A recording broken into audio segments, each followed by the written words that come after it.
Hi friends, welcome back to Janvi Kannada vlog. ಹೇಗಿದ್ದೀರಾ? ಎಲ್ಲರೂ ಚೆನ್ನಾಗಿದ್ದೀರಾ ಅಂದ್ಕೊಳ್ತೀನಿ. ನೋಡಿ ಫ್ರೆಂಡ್ಸ್, ನಾನು ಇವತ್ತು ಬೆಳಗ್ಗೆಯಿಂದನೇ ವ್ಲಾಗನ್ನು ಸ್ಟಾರ್ಟ್ ಮಾಡ್ತಾ ಇದ್ದೀನಿ.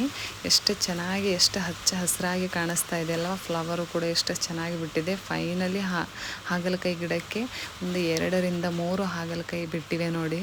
ನಾನು ಇದನ್ನು ಬಿಡಿಸಿಲ್ಲ, ಅದಕ್ಕೆ ಇಟ್ಟಿದ್ದೇನೆ. ಇನ್ನು ಚಿಕ್ಕದಾಗಿದೆಯಲ್ಲ, ಅದಕ್ಕೆ ನಾನು ಅದನ್ನು ಕಟ್ ಮಾಡಿಲ್ಲ. ನೋಡಿ ಎಷ್ಟು ಚೆನ್ನಾಗಿ ಫ್ಲವರು ಕೂಡ ಎಷ್ಟು ಚೆನ್ನಾಗಿ ಬಿಡ್ತಾ ಇದೆಯಲ್ಲ. ಮಳೆಗಾಲದಲ್ಲಿ ಈ ಒಂದು ಗ್ರೀನ್ ಕಲರನ್ನು ನೋಡೋಕ್ಕೇ ಇಷ್ಟ ಆಗುತ್ತೆ. ಇದು ನನ್ನ ಲೈಬ್ರರಿ. ನಾನು ಇದನ್ನು ಮತ್ತೊಂದು ವ್ಲಾಗಲ್ಲಿ ನಿಮಗೆ ವಿಡಿಯೋ ಮಾಡಿ ಶೇರ್ ಮಾಡ್ತೀನಿ. ನಾನಿವತ್ತು ಲಂಚ್ಗೆ ಏನು ಅಡುಗೆ ಮಾಡ್ತಾಯಿದ್ದೀನಿ ಅನ್ನೋದನ್ನು ನಿಮಗೆ ಹತ್ರ ಶೇರ್ ಮಾಡ್ಕೊಳ್ತಾ ಇದ್ದೀನಿ. ನಾನು ಇವತ್ತು ಸಿಂಪಲ್ಲಾಗಿ ಹೀರೆಕಾಯಿ ಪಲ್ಯ, ಹಾಗೆ ಅದರ ಜೊತೆಯಲ್ಲಿ ಚಪಾತಿಯನ್ನು ನಾನು ಮಾಡ್ಕೊಳ್ತಾ ಇದ್ದೀನಿ. ಬನ್ನಿ ಫ್ರೆಂಡ್ಸ್, ಈಗ ಹೀರೆಕಾಯಿಯ ಮೇಲಿರುವಂಥ ಸಿಪ್ಪೆಯನ್ನು ಸಂಪೂರ್ಣವಾಗಿ ತೆಗಿಬೇಕು. ಈ ಸಿಪ್ಪೆಯಿಂದನೂ ಕೂಡ ಚಟ್ನಿ ಮಾಡ್ತಾರೆ, ತುಂಬಾ ಚೆನ್ನಾಗಿ ಆಗುತ್ತೆ. ಟೇಸ್ಟು ಕೂಡ ತುಂಬ ಸರಿಯಾಗಿರುತ್ತೆ. ಆ ವಿಡಿಯೋನ ನಾನು ಮತ್ತೊಂದು ದಿನ ನಿಮ್ಮ ಹತ್ರ ಶೇರ್ ಮಾಡ್ಕೋತೀನಿ. ಈಗ ಹೀರೆಕಾಯಿಯನ್ನು ಚಿಕ್ಕದಾಗಿ ಈ ಶೇಪಲ್ಲಿ ನಾನು ಕಟ್ ಮಾಡ್ಕೋತಾ ಇದ್ದೀನಿ, ರೌಂಡ್ ಶೇಪಲ್ಲಿ. ಹಾಗೆ ತುಂಬ ತೆಳುವಾಗಿ ಕೂಡ ಕಟ್ ಮಾಡ್ಕೊಳ್ತಾ ಇದ್ದೀನಿ. ನಾನು 2 ಶೇಪಲ್ಲಿ ಕಟ್ ಮಾಡ್ಕೊಂಡಿದ್ದೀನಿ. ಮೊದಲು ನಾನು ಉದ್ದನೆಯಾಗಿ ಕಟ್ ಮಾಡ್ತಾ ಇದ್ದೆ, ನಂತರ ಈ ಶೇಪಲ್ಲಿ ಕಟ್ ಮಾಡ್ಕೊಳ್ತಾ ಇದ್ದೀನಿ. ತುಂಬ ಚೆನ್ನಾಗೂ ಅನಿಸುತ್ತೆ. ಪಲ್ಯ ಮಾಡಿದ ಮೇಲೂ ಕೂಡ ತುಂಬಾ ಚೆನ್ನಾಗಿ ಅನಿಸುತ್ತೆ. ಹಾಗೆ ಕಟ್ ಮಾಡುವಾಗ ಕೂಡ ತುಂಬ ಇಂಟ್ರೆಸ್ಟಾಗಿ ನಾವು ಇದನ್ನು ಕಟ್ ಮಾಡ್ಕೋತೀವಿ. ಈಗ ನಾನು ಹೀರೆಕಾಯಿಯನ್ನು ಸಂಪೂರ್ಣವಾಗಿ ಕಟ್ ಮಾಡ್ಕೊಂಡಿದ್ದೀನಿ. ಹಾಗೆ ಒಗ್ಗರಣೆಗೋಸ್ಕರ ಈರುಳ್ಳಿ, ಮೆಣಸಿನಕಾಯಿ ಹಾಗೆ ಟೊಮಾಟೊ ಎಲ್ಲವನ್ನು ಕಟ್ ಮಾಡ್ಕೊಂಡಿದ್ದೀನಿ. ಈಗ ಚಪಾತಿ ಹಿಟ್ಟನ್ನು ಮಿಕ್ಸ್ ಮಾಡ್ಕೋತಾ ಇದ್ದೀನಿ. ಚಪಾತಿ ಹಿಟ್ಟಿಗೆ ಸ್ವಲ್ಪ ಉಪ್ಪನ್ನು ಹಾಕ್ಕೊಂಡು ಸ್ವಲ್ಪ ನೀರನ್ನು ಹಾಕ್ಕೊಂಡು ನಾವು ಇದನ್ನು ಮಿಕ್ಸ್ ಮಾಡ್ಕೊಳ್ಬೇಕು. ಚಪಾತಿ ನಿಮಗೆ ಸಾಫ್ಟಾಗಿ, ತುಂಬ ಸ್ಮೂತಾಗಿ ಬೇಕಂದರೆ ಸ್ವಲ್ಪ ಎಣ್ಣೆಯನ್ನು ಹಚ್ಕೊಂಡು ಅದನ್ನು ಒಂದು 5ರಿಂದ 10 ನಿಮಿಷದವರೆಗೂ ಇದೇ ರೀತಿಯಲ್ಲಿ ನಾವು ಮೆದ್ಕೊಳ್ಬೇಕು. ಒಂದು 15 ನಿಮಿಷದವರೆಗೂ ನಾವು ಅದನ್ನು ರೆಸ್ಟಿಗೆ ಬಿಡಬೇಕು. ಆಗ ಚಪಾತಿ ತುಂಬಾ ಸಾಫ್ಟಾಗಿ ಬರುತ್ತೆ. ಈಗ ನಾನು ಪಲ್ಯವನ್ನು ಮಾಡ್ತಾ ಇದ್ದೀನಿ. ಈಗ ಒಂದು ಕಡಾಯಿಗೆ ಒಂದು 2 ಟೇಬಲ್ ಸ್ಪೂನಷ್ಟು ಎಣ್ಣೆಯನ್ನು ಹಾಕ್ಕೊಳ್ಳಿ.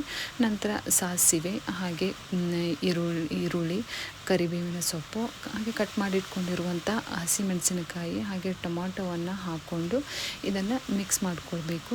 ಒಗ್ಗರಣೆ ಬ್ರೌನ್ ಕಲರ್ ಆಗಬೇಕು. ಆದ ನಂತರ ಇದಕ್ಕೆ ನಾನು ಕೊತ್ತಂಬರಿ ಸೊಪ್ಪನ್ನು ಹಾಕ್ಕೊಂಡಿದ್ದೇನೆ. ನಂತರ ಇದಕ್ಕೆ ಕಟ್ ಮಾಡಿಟ್ಕೊಂಡಿರುವಂಥ ಹೀರೆಕಾಯಿಯನ್ನು ಹಾಕ್ಕೊಳ್ಬೇಕು. ನೋಡಿ ಶೇಪ್ ಎಷ್ಟು ಚೆನ್ನಾಗಿ ಅನಿಸ್ತಿದೆ ಇಲ್ಲ? ಹೀರೆಕಾಯಿಯನ್ನು ಹಾಕ್ಕೊಂಡು ಇದನ್ನು ಒಂದು 2 ನಿಮಿಷದವರೆಗೂ ಮಿಕ್ಸ್ ಮಾಡಿಕೊಂಡ ನಂತರ ರುಚಿಗೆ ತಕ್ಕಷ್ಟು ಉಪ್ಪು, ಹಾಗೆ ಅರಿಶಿನ, ಹಾಗೆ ಕೆಂಪು ಖಾರವನ್ನು ಹಾಕ್ಕೊಂಡಿದ್ದೇನೆ. ಕೆಂಪು ಖಾರವನ್ನು ನಾನು ಒಂದು 2 ಟೇಬಲ್ ಸ್ಪೂನಷ್ಟು ಹಾಕ್ಕೊಂಡಿದ್ದೇನೆ. ನಿಮಗೆ ಖಾರ ಯಾವ ಮಟ್ಟಕ್ಕೆ ಬೇಕು ನೀವು ನೋಡಿಕೊಂಡು ಹಾಕ್ಕೊಳ್ಬೋದು. ಹಾಗೆ ಸ್ವಲ್ಪ ಅಲ್ಲ ಬೆಳ್ಳುಳ್ಳಿ ಪೇಸ್ಟ್, ಹಾಗೆ ಒಂದು ಸ್ವಲ್ಪ ಮಸಾಲವನ್ನು ಹಾಕ್ಕೊಂಡು ಮಿಕ್ಸ್ ಮಾಡಿಕೊಂಡು ಒಂದು 2 ನಿಮಿಷದವರೆಗೂ ಮೀಡಿಯಮ್ ಫ್ಲೇಮಲ್ಲಿ ಬೇಯಿಸ್ಕೊಳ್ಬೇಕು. ನಂತರ ಇದಕ್ಕೆ ಒಂದು ಅರ್ಧ ಗ್ಲಾಸಷ್ಟು ನೀರನ್ನು ಹಾಕ್ಕೊಂಡಿದ್ದೇನೆ. ನೀರು ಹಾಕ್ಕೊಂಡು ಇದನ್ನು ನೀವು ಮೀಡಿಯಮ್ ಫ್ಲೇಮಲ್ಲಿ ಗ್ಯಾಸನ್ನು ಇಟ್ಟು ಕುದಿಯೋಕ್ಕೆ ಬಿಡಬೇಕು. ಇದು ಸ್ವಲ್ಪ ಕುದಿದ ನಂತರ ನಾವು ಇದಕ್ಕೆ ಶೇಂಗಾ ಚಟ್ನಿಯನ್ನು ಹಾಕ್ಕೊಂಡಿದ್ದೇನೆ. ಶೇಂಗಾ ಚಟ್ನಿ ಹಾಕ್ಕೊಂಡ ನಂತರ ನೋಡಿ ಯಾವ ರೀತಿ ಎಣ್ಣೆ ಬಿಡ್ತಾ ಇದೆ. ನಂತರ ಇದಕ್ಕೆ ನಾನು ಗರಂ ಮಸಾಲವನ್ನು ಹಾಕ್ಕೊಂಡು ಮಿಕ್ಸ್ ಮಾಡ್ಕೊಂಡಿದ್ದೇನೆ. ಪಲ್ಯ ರೆಡಿಯಾಗಿದೆ ನೋಡಿ ಫ್ರೆಂಡ್ಸ್, ಯಾವ ರೀತಿ ಕುದ್ದಿದೆ. ಹಾಗೆ ತುಂಬ ಸಾಫ್ಟಾಗಿ ತುಂಬಾ ಚೆನ್ನಾಗಿ ಬಂದಿದೆ. ಚಪಾತಿ ಜೊತೆ ಈ ಪಲ್ಯ ಕಾಂಬಿನೇಷನ್ ಸೂಪರಾಗಿರುತ್ತೆ. ನಮ್ಮ ಮನೆಯಲ್ಲಿ ಈ ಹೀರೆಕಾಯಿ ಪಲ್ಯ ಮಾಡಿದಾಗ ನಾನು ಬಿಸಿಯಾಗಿ ಚಪಾತಿ ಮಾಡಿಕೊಡ್ತೀನಿ. ತುಂಬ ಇಷ್ಟಪಟ್ಟು ತಿಂತಾರೆ. ಚಪಾತಿ ಸಾಫ್ಟಾಗಿ ಆಗಬೇಕಾದ್ರೆ ಈ ರೀತಿ ನಾವು ಇದನ್ನು ಮಡಿಚಿ ಮಾಡಬೇಕು. ನಾನು 2-3 ಸಲ ಈ ರೀತಿ ಎಣ್ಣೆ ಹಚ್ಚಿ ಮಡಿಚಿ ಈ ಚಪಾತಿಯನ್ನು ಮಾಡ್ತೀನಿ. ತುಂಬಾ ಸಾಫ್ಟಾಗಿ ಬರುತ್ತೆ. ಹಾಗೆ ತುಂಬ ದಪ್ಪ ಕೂಡ ಮಾಡೋದಿಲ್ಲ, ತೆಳುವಾಗಿ ಮಾಡುತ್ತೇನೆ. ದಪ್ಪವಾಗಿ ಮಾಡಿದರೆ ನಾವು ಅಲ್ಲೇ ಬಿಸಿಯಾಗಿ ತಿಂದರೆ ಚೆನ್ನಾಗಿರುತ್ತೆ. ಆದರೆ ಟಿಫಿನ್ಗೆ ಅದು ಒಯ್ಯಬೇಕಾದ್ರೆ ನಾವು ಈ ರೀತಿ ತೆಳುವಾಗಿ ಮಾಡಿದ್ರೇ ತಿನ್ನೋಕ್ಕಾಗೋದು. ತುಂಬ ಸಾಫ್ಟಾಗಿ ಬರುತ್ತೆ. ನೋಡಿ ಯಾವ ರೀತಿ ಬಬಲ್ಸ್ ಬರ್ತಾ ಇದೆ ಅಂತ.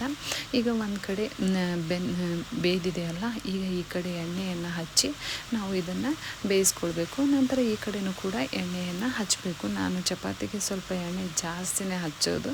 ಎಲ್ಲ ಅಡುಗೆಗೂ ನಾನು ಸ್ವಲ್ಪ ಎಣ್ಣೆ ಜಾಸ್ತಿನೇ ಯೂಸ್ ಮಾಡ್ತೀನಿ. ನನಗೆ ಎಣ್ಣೆ ಹಾಕಿದ್ದ ಪದಾರ್ಥ ಅಂದರೆ ತುಂಬಾ ಇಷ್ಟ. ಈಗ ನಾನು ಒಂದು ಪ್ಲೇಟಿಗೆ ಸರ್ವ್ ಮಾಡ್ಕೊಳ್ತಾ ಇದ್ದೀನಿ. ನೋಡಿ ಫ್ರೆಂಡ್ಸ್, ಚಪಾತಿ ಹಾಗೆ ಹೀರೆಕಾಯಿ ಪಲ್ಯ ನೀವು ಕೂಡ ಮಾಡಿ, ತುಂಬಾ ಇಷ್ಟ ಆಗುತ್ತೆ. ಈ ಹೀರೆಕಾಯಿ ಪಲ್ಯ ಜೊತೆ ರೊಟ್ಟಿ ತಿನ್ನೋದೇ ಇಲ್ಲ ನಮ್ಮ ಮನೆಯಲ್ಲಿ. ಚಪಾತಿ ಅಂತೂ ಕಂಪಲ್ಸರಿ ಬೇಕೇ ಬೇಕು. ಇವತ್ತಿನ ನಾನು ಮಧ್ಯಾಹ್ನದ ಊಟಕ್ಕೆ ಈ ಒಂದು ರೆಸಿಪಿಯನ್ನು ಮಾಡಿದ್ದೇನೆ. ನಿಮಗೆ ಈ ಒಂದು ವಿಡಿಯೋ ಇಷ್ಟ ಆದರೆ ನನ್ನ ಚಾನಲನ್ನು ಸಬ್ಸ್ಕ್ರೈಬ್ ಮಾಡಿ. ಹಾಗೆ ಈ ವಿಡಿಯೋ ಇಷ್ಟ ಆದರೆ ಲೈಕ್ ಮಾಡಿ, ಶೇರ್ ಮಾಡಿ, ಹಾಗೆ ಕಮೆಂಟ್ ಮುಖಾಂತರ ತಿಳಿಸಿ ವಿಡಿಯೋ ಹೇಗೆ ಅನ್ನಿಸ್ತು ಅಂತ. ಓಕೆ, ಬಾಯ್, ಟೇಕ್ ಕೇರ್. ಮತ್ತೊಂದು ವಿಡಿಯೋ ಒಂದಿಗೆ ಭೇಟಿಯಾಗೋಣ. ಬಾಯ್.